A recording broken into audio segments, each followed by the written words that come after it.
Hello, this video is about using aircraft information as part of an investigation.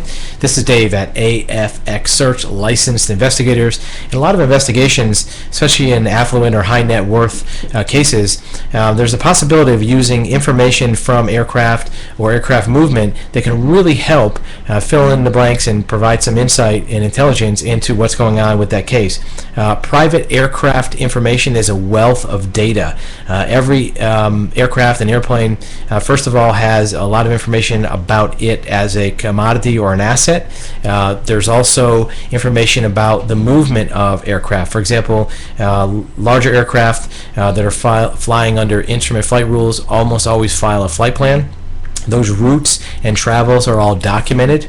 You can take a look to see if the flight plan was altered during the course of travel, if it was headed to one destination and it went somewhere else. What does that mean, especially considering who might be on the plane? Passenger manifests may be available on corporate or charter aircraft, including declared items. Certain items have to be declared when they're transported by aircraft, even private planes. There's also the record of where the plane stopped and if it took on fuel. There may be fuel records, so you can get an idea of where the plane traveled to or where it's traveling to next.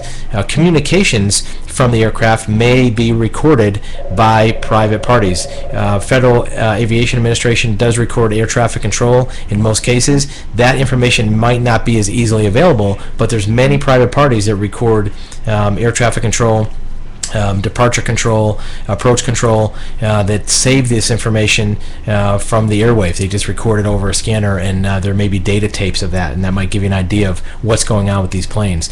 When it comes to more detailed information, line crew at FBOs are a good source of what happened with that plane. Did the plane land? How long was it at the airport? Who got off? Who got on? What kind of car picked it up? Line crew will notice a lot of these things, especially on a high-profile aircraft.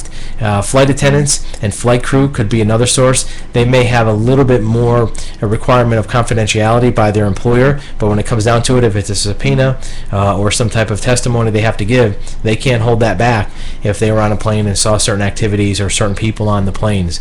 We've broken up a lot of family event or family law cases where a person said I was by myself, but they're actually traveling with a boyfriend, girlfriend, or significant other that wasn't part of their marriage. So that could be a good source of associating a person with another subject. There's a lot of certificates that go along with aircraft.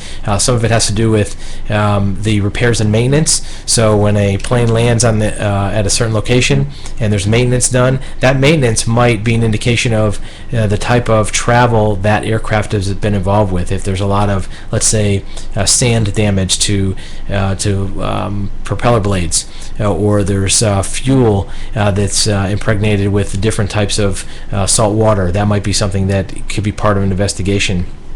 There's also a really good source that's overlooked on aircraft records of the catering and stocking of items in the cabin. So if it's catered with a certain amount of alcohol, and when the plane lands it's replaced a certain volume, you can get an idea of how much drinking may have gone on the aircraft, or even by catering to find out how much food was consumed might give you an idea of how many people are on board and what their nutritional interests were. So aircraft information is a really great source that often is overlooked on doing high-level investigations.